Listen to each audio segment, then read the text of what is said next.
know I'm about to go in. Told me that I couldn't do it, but I gotta bring it back, so they're really numb with it. Let's go.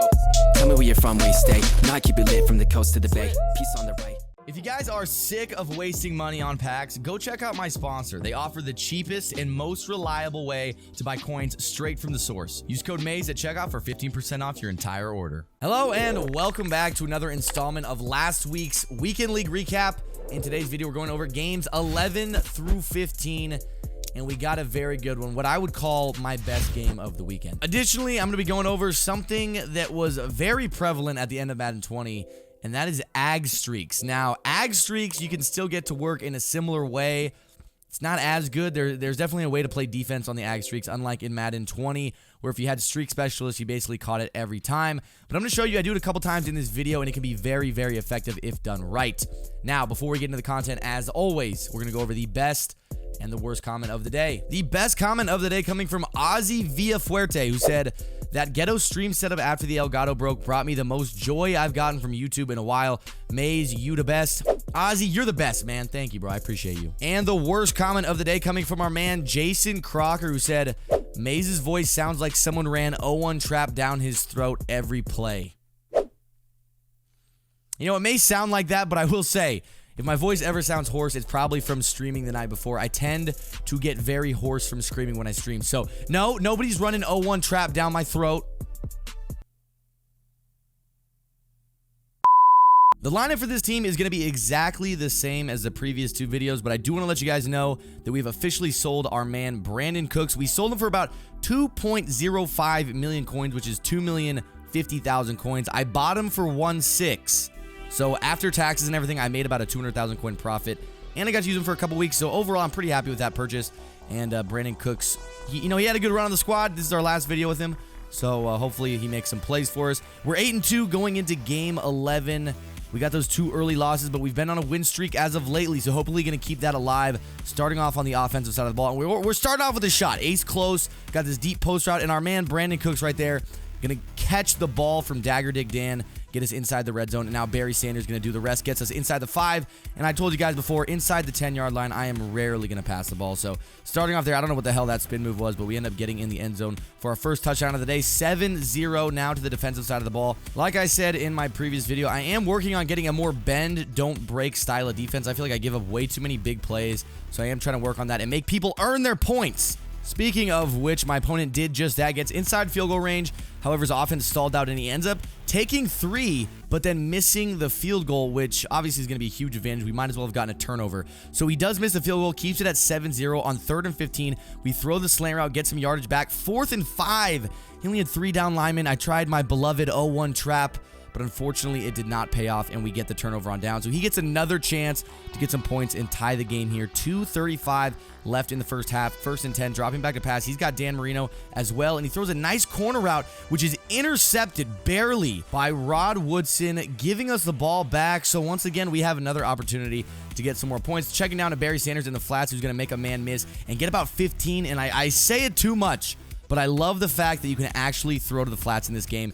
And now you're going to see my opponent try to play the hard flat, which then leaves the crosser open to Tony Gonzalez. And that's what I like. You can kind of set up your opponents more than you could in the past, because now they got to worry about covering the hard flat, and that's going to leave things open more deep down the field. Add that onto zone drops, and it just adds a lot to the game in terms of variability and customization. A nice back shoulder throw on a corner route to Mark Clayton. I've actually never really seen that animation, so I was very surprised he came down with that catch, but he did, giving us a bigger lead, up 14 points now. My opponent goes for a cover 4 beater, unable to connect on it, and is forced to punt us the ball, and you're going to see a nice little, double juke move inside. Juked out 3 dudes with one stick move. One swift stick movement with Tyreek Hill, and it's off to the races. Going to give us the 21-0 lead. And my opponent knew, you're up 21-0. You skunked him. Pierre has conceded the game, giving us our first victory of the video. 9-2. Our win streak continues going into game 12. I believe that is our top 3 right there. And my opponent looking like he's got Reggie Wayne, Lamar Jackson, and Jerry Rice. So I'm guessing he's going to have a vertical attack and wanting to run with Lamar Jackson as he comes out with a QB draw on the first play. We get a nice stop there, not much yardage to gain for him. And on the very next play, tries to air it out and ends up throwing an interception right to Steve Atwater, who kind of warps through the receiver to catch it. And I'm going to be honest, I feel like he does that all the time. Definitely a ball hawk out there for me. We decide to take a shot with Dan Marino on the next play, and back of the end zone. Who is it? the main man, Brandon Cooks. As much as I am happy I made 2 million coins off selling him, I'm very sad to see Brandon Cooks go. I feel like he was definitely a playmaker on my team. But you know what?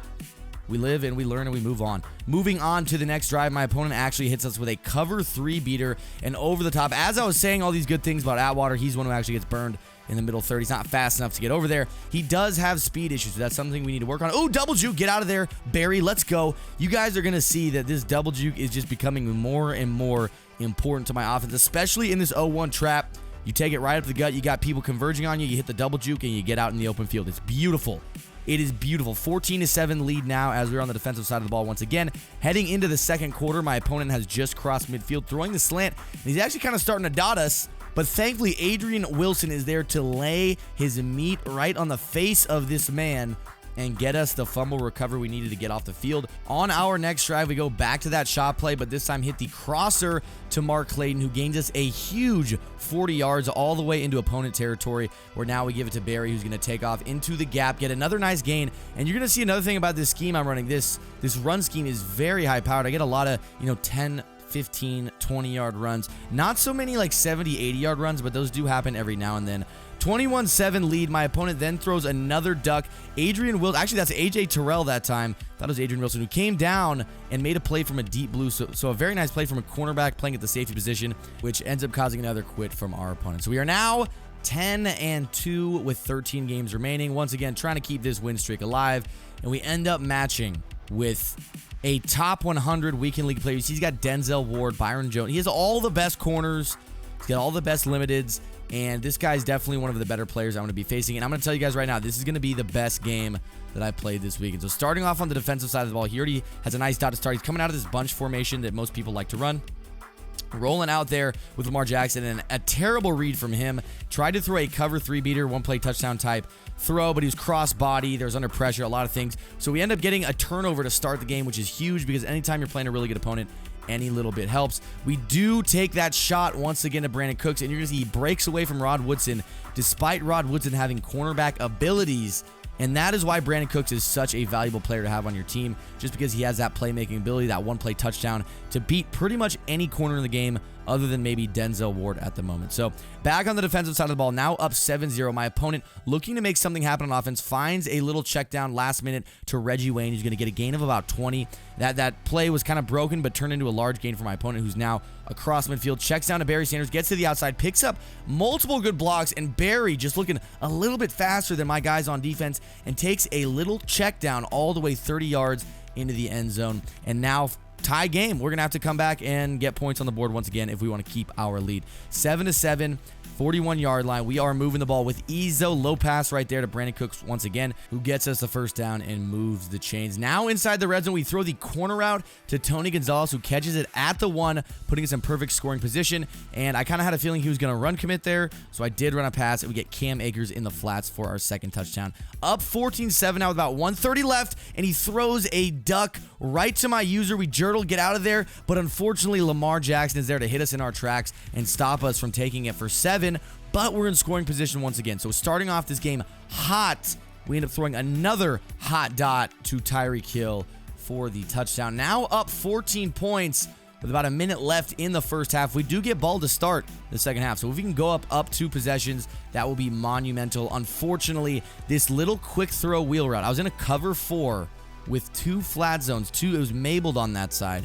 Yet that wheel route, that quick throw wheel, just got behind everybody somehow. So that is something I'm going to have to watch and look out for. The very next play, I tried to throw that post to Brandon Cooks once again. He was open. However, I got hit as I threw it, and that throw out of sack can be deadly. We throw another pick to end the half. So now we're only up 7, but we do start the second half with the ball. So if we can get at least 3, we're going to be up 2 possessions and be sitting in a pretty good position for the rest of this game. I want you guys to notice on this throw, we throw Tyreek Hill on the slant, and Tyreek Hill is usually at my tight end, but this guy had bench press on all of his DBs, causing me to have to sub in and out receivers at different positions that they might not normally be at. So Tyreek Hill's having to move all the way around. People are having to like come in and out. I'm having my backups go in, but we do get inside field goal range despite all that and get 3 points, which gives us a 10-point lead with about 2 minutes left in the game. That is pretty significant, and I'm not really expecting him to be able to come back from it unless he does something like this. That quick wheel once again giving my opponent a quick score, and I don't like it. I feel like if my cover 4 would motion out with that wheel, it would not be as formidable as it is. But for some reason, it does not motion out, and so that wheel is just open every time, giving this guy pretty much all of his yards and points on the day. Now, with about 30 seconds left, I'm up by 3 points. He needs to drive down and get a field goal, and obviously my goal is to stop that from happening. I am playing terrible defense right now, however. My user should have been there on the slant, but it was not, and then he goes right back to that quick wheel, and Bo Jackson is one that holds on to it this time despite a hit stick, leading him to kick the field goal and go into overtime. So starting off in overtime, he is starting with the ball, so we are going to have to get a stop and get off the field, because if he scores a touchdown, it's game over. So we have been playing pretty solid defense all day, other than those wheel routes. He playmakers up. My user almost gets there, but he ends up getting a first down on it. However, we have made some adjustments, and it looks like that quick wheel is not working anymore as we get a sack there on 2nd and 3. Bringing up 2nd and 12 here, 2nd and long. We mabel the left side of the field. He tries to throw the flats, and guess who it is? Atwater once again. Ball hawking through the receiver, and this is the play of the game right here. I see Tony G, and we bring back the Madden 20 ag streaks. Click on inside. Get agged, Denzel Ward. Get freaking agged for the game in overtime. A little bit of a bummer for him, but I'll talk about the ag in a little bit after I kick his game-winning field goal. In overtime, that is how he got the dub against his opponent. Sorry, Denzel. Yeah, sorry, Denzel. What I want to say is I've kind of noticed that the ag streaks from Madden 20, if you have a big-bodied receiver and you get inside leverage on a smaller DB and they go for the catch, you're going to come down with it almost every time. So as you saw, looks like my opponent pressed triangle. They both went up for the ball, but Tony G was just a little bit taller and he ended up coming down with it. You're going to see I do it in this game as well, that ag streak. Going into the next game against Notorious YouTube. I actually looked it up. This guy does not have a YouTube channel, so don't bother searching for him because he's a liar.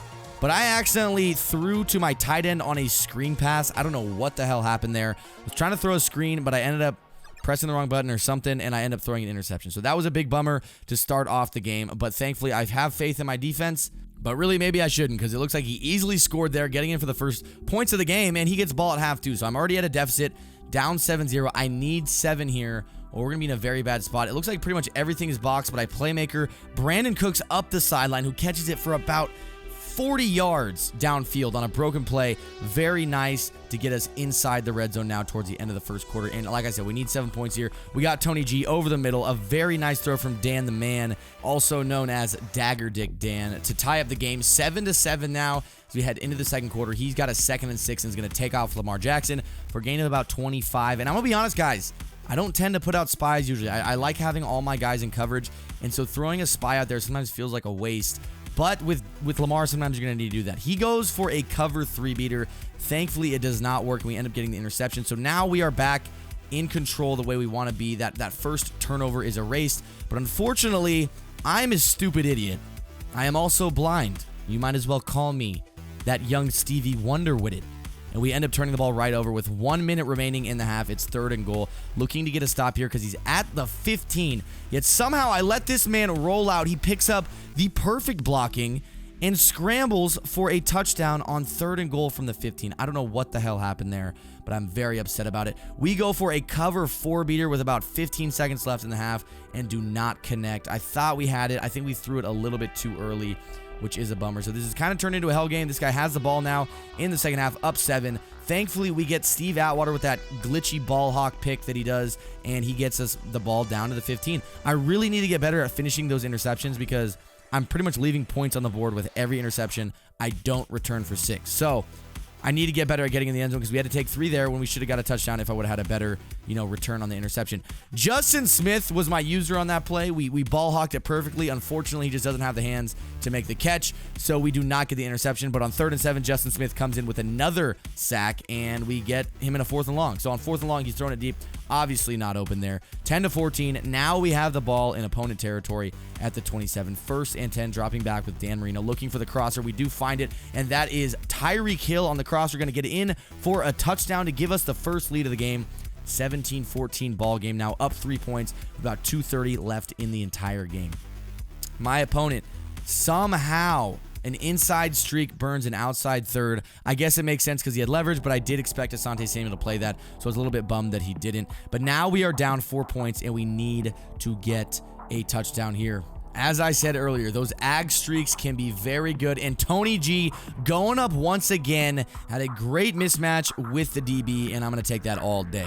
Once we get closer to the end zone, he did run commit. I kind of sensed that coming, and we end up getting the 7 points we needed.